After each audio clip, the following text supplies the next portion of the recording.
In April, riders in New York and Oregon received nearly identical DMV letters citing noise noncompliance under Local Law 7. A week later, a Harley inspection center in Colorado reported that 5 early Dyna Glides failed under the state's newly calibrated sound meter standard, bikes that had passed every year before. Across forums and garages, screenshots of denial notices began circulating. Registrations were frozen, inspections failed, and riders started comparing paperwork that looked eerily alike. That's how this story began. Not with rumors, but with receipts.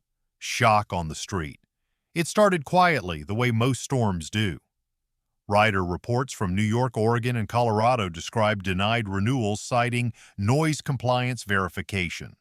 Official DMV bulletins referencing these changes have not been published. Insurance companies sent polite notices announcing rate adjustments that felt more like penalties. In garages across America, men who had built their lives around chrome and torque found themselves staring at a kind of bureaucracy they couldn't wrench their way out of. To owners of the 2006 to 2017 Dyna line, especially the Street Bob, Super Glide, and Lowrider models powered by the twin-cam 96 or 103 engines, the crackdown felt personal. These bikes shared the same dual exhaust layout and deep syncopated tone that defined the Dyna identity. Now those same machines were being labeled as unfit, unsafe, or non-compliant. Overnight, motorcycles that symbolized freedom became paperwork problems. There was no hearing, no debate, and no vote. Just silence and rejection. The freedom that once roared from an exhaust now echoed through unanswered phone calls to the Department of Motor Vehicles. 12 states reported identical notices, failed inspections, suspended tags, and citations citing non-compliance. No new laws, just orders. Riders compared notes and uncovered coordination. California's long-ignored 80-decibel rule was suddenly enforced with new meters.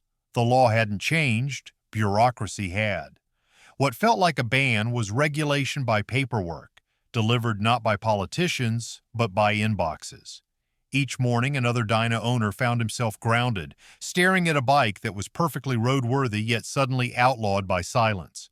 Responsibility was hard to pinpoint. State agencies referenced federal guidance, while riders saw only the results. If this didn't come from lawmakers, who signed the order? The New York model. The answer began in New York City.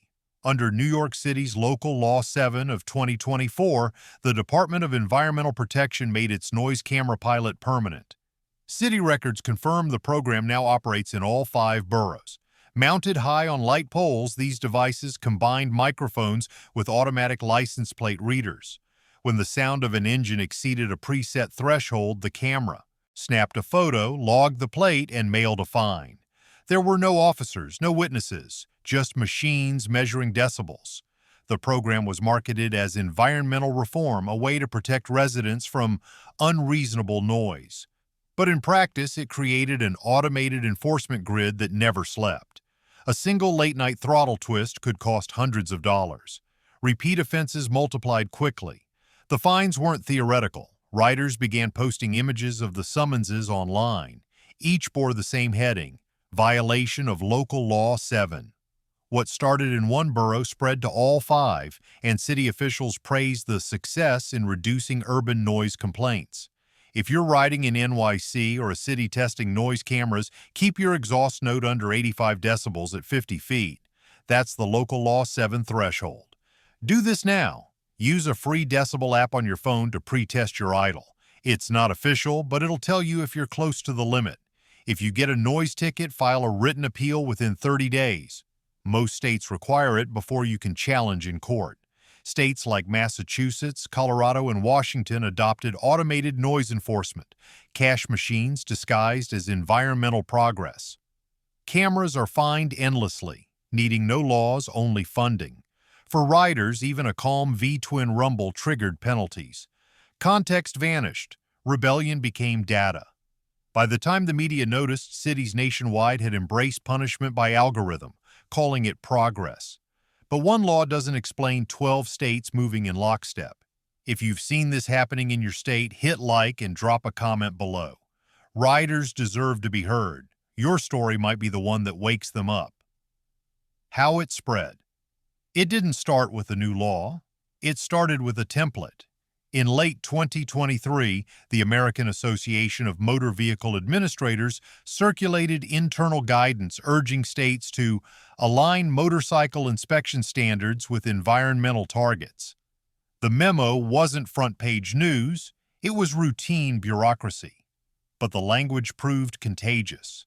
Phrases like standardized compliance metrics, noise reduction consistency, and forward environmental alignment began showing up in DMV inspection manuals across the country. By the spring of 2025, nearly a dozen states had adopted that same boilerplate language. Each agency thought it was modernizing its process, but in reality, they were copying one another. No legislative vote, no public debate, just digital paperwork duplication. That's why riders from Maine to Oregon started receiving identical rejection letters. Same formatting, same code, same phrase. Non-compliance under environmental alignment. Bureaucracy didn't conspire, it synchronized. The timing wasn't accidental. In the final quarter of 2023, federal grants for urban noise reduction initiatives began rewarding early adopters. For state officials chasing easy environmental wins ahead of election cycles, these programs were irresistible. Automated enforcement offered visible results and clean headlines without major industrial reform.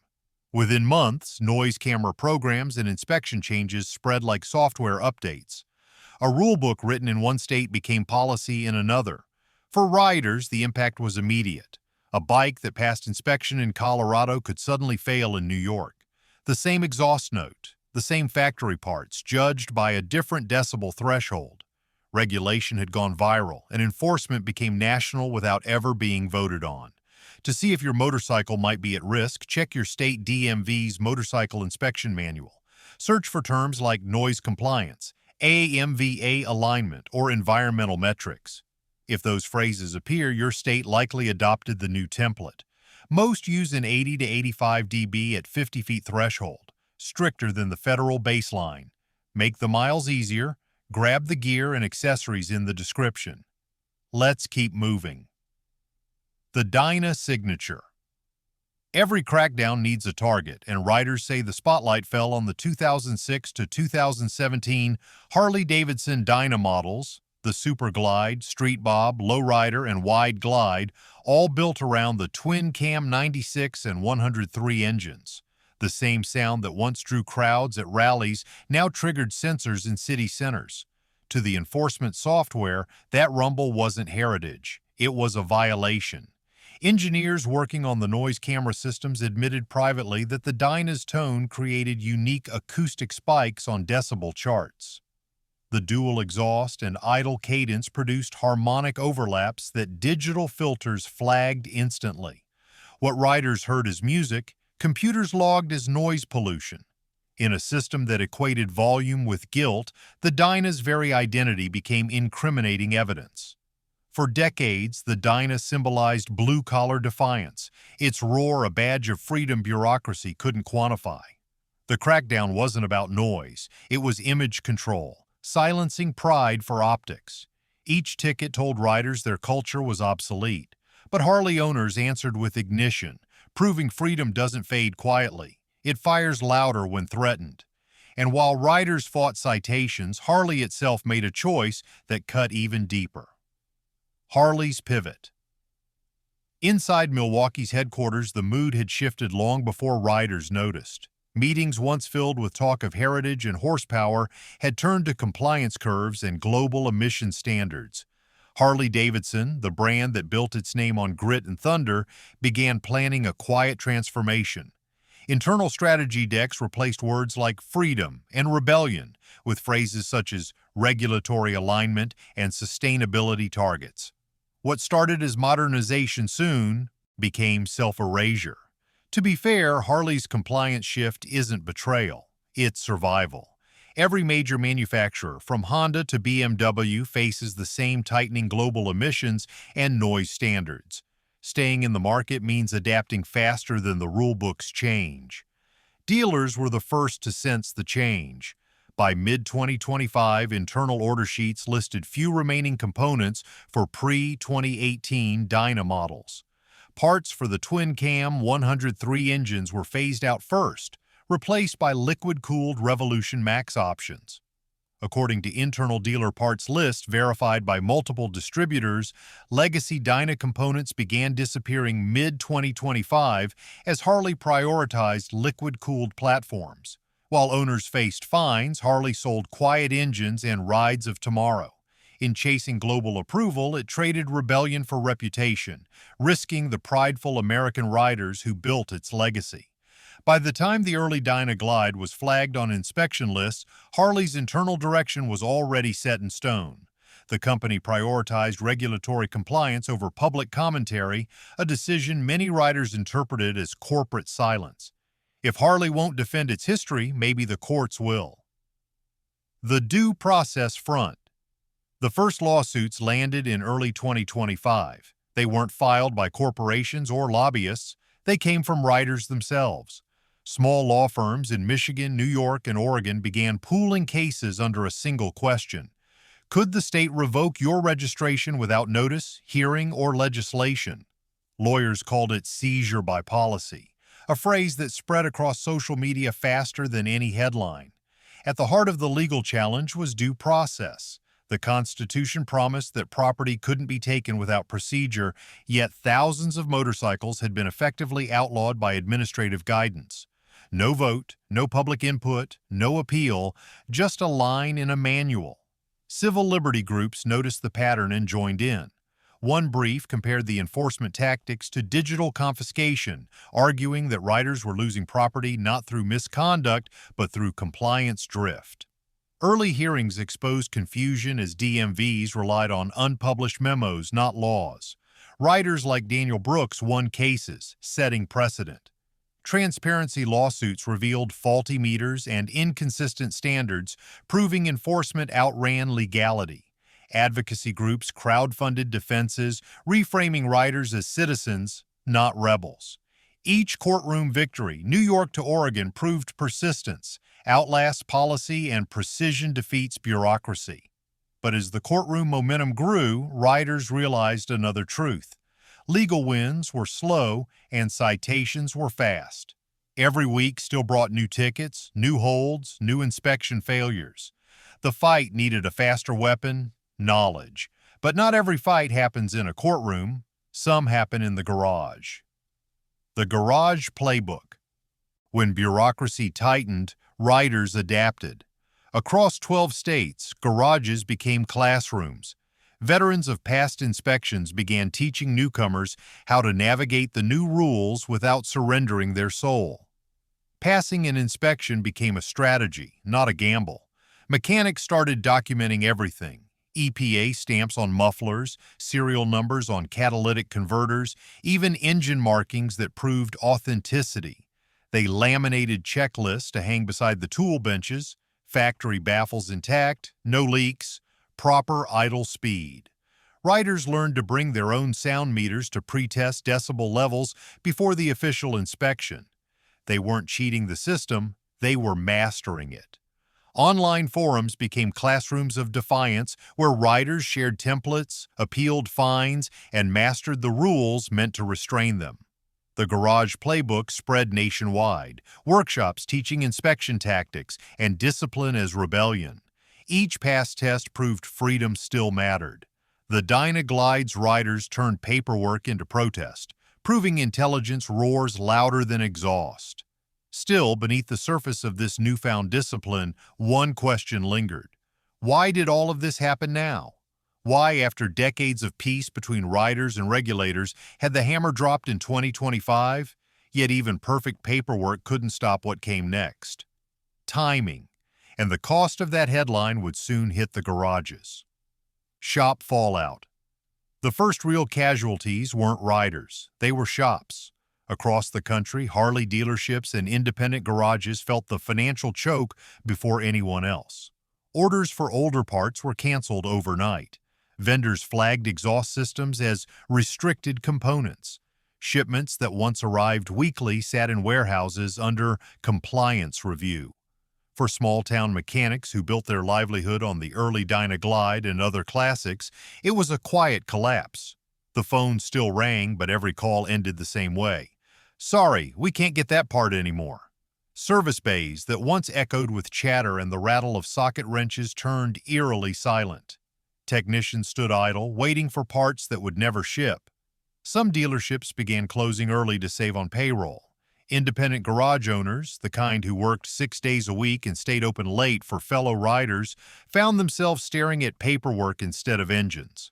Compliance forms piled high where carburetors used to sit. To keep licenses, many had to invest in new sound measuring equipment, environmental permits, and waste certifications. Each document came with a fee, and each fee cut deeper into profit margins that were already thin. Garages once served as brotherhood hubs where riders shared stories and trust, but compliance erased that culture. Dealerships faced impossible math, forced to sell quiet bikes few wanted. The noise crackdown became economic attrition. Oil scent replaced by disinfectant, wrenches, by screens. Working-class freedom faded as every shuttered shop silenced another piece of America's soul. And as the garages went dark, the cameras lit up. Machines that don't blink. When enforcement went digital, resistance became data. In city after city, new technology replaced human judgment. Microphone arrays perched on streetlights. Cameras captured license plates. Databases cross-checked vehicle identification numbers against inspection histories. What used to be a conversation with a patrol officer became an algorithmic verdict delivered by mail. Under the three-strike system adopted in several states, a rider flagged by automated mics 3 times in one season could have registration suspended automatically. There were no hearings, just letters. The penalties escalated. $200 for the first infraction, $500 for the second, and $1,000 for the third. The machines didn't discriminate. They only measured decibels. A Harley passing under a bridge at idle could trigger the same alert as a street racer at full throttle. The system didn't care about context, only data points. Constant surveillance turned every ride into a test. Even stock bikes were flagged, and riders mapped quiet routes to dodge sound cameras. Insurance fed on citations, creating a cycle of fines and fear. Technology promised fairness but delivered control. Yet Harley riders adapted, studying the system's flaws, proving that instinct and defiance still outthink automation. But bureaucracy can be beaten, one ticket at a time. Riders who win. Every system eventually meets someone who refuses to play by its assumptions. Across the 12 enforcement states, a few determined riders began fighting back, and winning. In Maryland, a retired machinist named Earl Donovan appealed his citation after discovering that the sound meter used on his street wasn't certified under federal standards. The court threw out the fine. In Oregon, a group of Harley owners demanded access to raw noise camera data under open records laws and found hundreds of calibration errors. Those revelations forced the state to suspend its program temporarily. Victories spread fast as riders shared templates, filed information requests, and exposed flawed enforcement. Cities quietly lowered thresholds, admitting bureaucracy had gone too far. Persistence and paperwork became weapons of freedom. Harley riders, once labeled reckless, turned disciplined. Documenting, researching, and proving rebellion could ride with precision. Stubbornness evolved into resilience, and resilience redefined resistance. Hope returned slowly, but it returned. Every dismissed ticket was a small victory for common sense. Each rider who stood up in court proved that freedom wasn't an outlaw. It was a citizen with documentation. The war between culture and control had found its balance point, where patience met passion, and for every victory in court, another one happened at home, in the garage and the wallet. If you believe freedom on 2 wheels still matters, subscribe now. We're exposing every hidden rule they won't admit. And trust me, the next story hits even harder. The value file. Even as fines were overturned and policies questioned, a new concern emerged. Value. Many owners realized that if their bikes were labeled non-compliant, their market worth could collapse overnight. Collectors hesitated to buy 2006 to 2017 Dyna models, particularly those with modified or aftermarket exhausts. Insurance companies used compliance scores to justify premium hikes. The very machines that symbolized stability for working-class families now carried a hidden liability. To fight back, riders built what they called value files. Each file contained proof that a motorcycle met every technical requirement available. Original titles, inspection records, serial numbers from mufflers, photographs of Environmental Protection Agency codes, and even video evidence of proper idle testing. These folders became the modern rider's shield, a paper fortress against digital bureaucracy. When questioned by insurers or inspectors, riders simply handed over documentation that left no room for argument. Restorers added compliance files to every rebuild, turning documentation into defiance. Verified Dynas sold faster as legality became currency. Each stamped number preserved heritage. In a world obsessed with control, riders found freedom through precision, rebellion living not in noise but knowledge. The early Dyna Glide, once condemned as outdated, became the symbol of that resilience.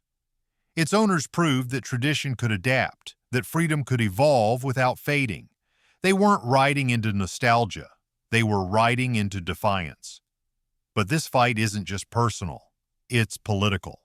Policy to politics. When city councils started pushing the crackdown, it wasn't just about the noise, it was about optics. Local officials needed visible victories for the climate scorecards printed on campaign flyers. Nothing made better footage than a microphone lighting up red as a Harley thundered past. The image said it all. Leadership, order, progress. Behind the podiums, those same politicians were chasing federal grants tied to urban noise reduction initiatives. Each dollar promised new equipment, new jobs, and fresh headlines. It was politics masquerading as environmentalism. At every level, agencies learned that punishing noise looked like saving the planet. They didn't need to curb industrial waste or corporate emissions when they could ticket working-class riders instead. Riders became the face of a larger narrative, unwilling poster children for visible progress. The irony was painful. Men and women who kept their bikes tuned better than most cars were suddenly framed as villains of pollution. It wasn't data that drove enforcement, it was narrative control. Politicians preached noise equity, masking bureaucratic profiling. Urban shops vanished as sound meters became symbols of authority. Freedom was edited for headlines, with proud Harley riders cast as scapegoats. Each decibel fine served politics, not justice, a staged performance for cameras and campaigns. Riders began organizing not just rallies but conversations with local legislators. They wanted lawmakers to understand that policy made in haste had consequences measured in livelihoods. Some politicians listened, others smiled for the cameras, but the line had been crossed. Motorcycle culture had entered the arena of politics, whether it wanted to or not. And when politics wins, industries pivot fast. Industry realignment. The crackdown reshaped the motorcycle industry almost overnight. Major manufacturers read the political winds and began designing quieter, smaller, and cleaner models. Marketing departments used words like responsible performance and next-gen sound design. Gone were the days when horsepower ruled the brochure. Now it was decibel ratings, emissions scores, and compliance certification. Even aftermarket exhaust companies, once proud of their rebellious spirit, started toning down. Custom pipe makers added sound baffles by default, and some began including compliance certificates with every sale. Independent builders felt the squeeze the hardest. Many states required proof that every part met emission standards, forcing small workshops into costly testing programs. For mom-and-pop shops that built their reputation on hand-fabricated pipes and carb tuning, it was a slow death by regulation.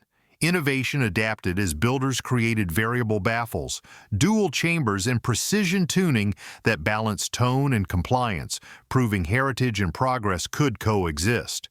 European brands sold silence as luxury, while accessory companies profited from compliance tools.